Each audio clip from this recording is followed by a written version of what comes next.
কথাগুলো মন দিয়ে বুঝেন। এই কথা আমি কেন বলতেছি, একটা হাদিস শোনাবো তাই বলতেছি। হেডফোন কানে দিয়ে গান শুনতে শুনতে মরে গেছে, হেডফোন কানে দিয়ে গান শুনতে শুনতে মারা গেছে।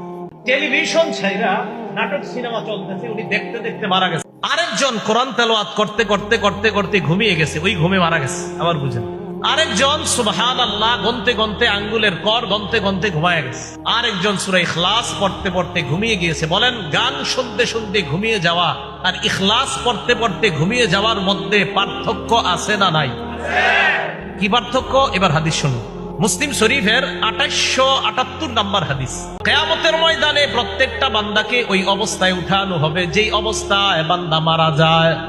একবার ভাবেন, নাটক সিনেমা দেখা অবস্থায় আপনার মরণ যদি হয়, সূরা ইখলাস পড়তে পড়তে আপনার মরণ যদি হয়, গান শুনতে শুনতে যদি আপনার মরণ হয়, টিভি দেখতে দেখতে যদি আপনার মরণ হয়, কোরআন পড়তে পড়তে যদি আপনার মরণ হয়, মুসলমান আপনারা যদি রাতের বেলা নবীর সুন্নাহ আমল করতে করতে মারা যান, কিয়ামতের ময়দানে সুন্নত জিন্দাকারী অবস্থায় আল্লাহ আপনাকে উঠাবেন।